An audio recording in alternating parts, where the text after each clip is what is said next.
做了一个果粒橙热茶，冬天喝起来是很舒服的。然后我的腊肠也已经晒好了，今天给他们做了一个煲仔饭。现在是大概快5点钟了，先给他们把这个水果茶煮起来。我用的是果冻橙，你也可以用家里面的枇杷干、砂糖橘都可以做。先把果肉掰出来，水开了以后放几颗话梅在里面，一点点黄冰糖。茶叶的话呢，家里有啥放啥。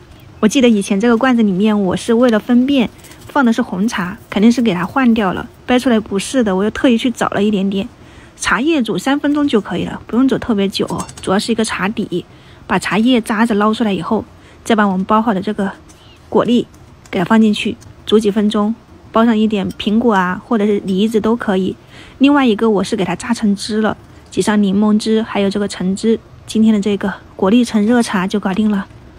我特意煮多一点的，很好喝，你们也可以去尝试一下哈。现在天冷嘛，家里面的橙子啊、苹果啊、梨子啊，它们基本上都不怎么动，所以煮这种水果茶是很舒服的。我们先开喝。晚餐只做2姐妹的，我和7月搭档中午吃撑了，现在都还很饱。就米提前泡了1个小时，加了一点点盐、花生油，先开大火给它煮沸。我的广式腊肠今天晚上刚收回来的，看一下切开的这个是不是特别漂亮？每年自己做的成就感就在这里了，虽然辛苦了一点。你们的晒好了没有？还有一点麻辣香肠也已经收回来了。今年做的是比较晚一点的，有很多朋友都已经吃完了，我这个才做好。鹌鹑蛋中午看电视剧哈，吃着吃着就只剩几个了，然后下午赶紧给他们焗上一点剩下来的，然后再焗了几个鸡蛋。刚好早上也有人问，就能不能焗鸡蛋，会不会爆？我的没有爆啊，真的是没有爆。你看一下，反正这个盐你是可以重复利用的，还干净你就用着，不干净的你再丢嘛，对不对？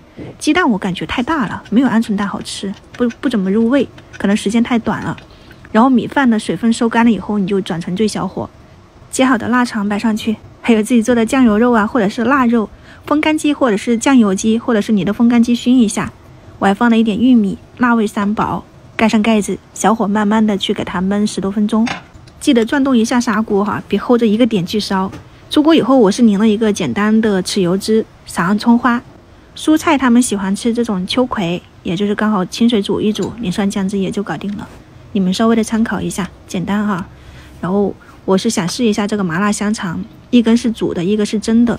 就如果你自己做的咸了，那你就放到水里面煮；你如果咸淡适中，你就上锅蒸，蒸出来的味道真的很香。明天整理好放到冰箱冷冻哈，就可以吃1年啦。我们今天的晚餐就分享到这里了，明天早上再见，拜拜。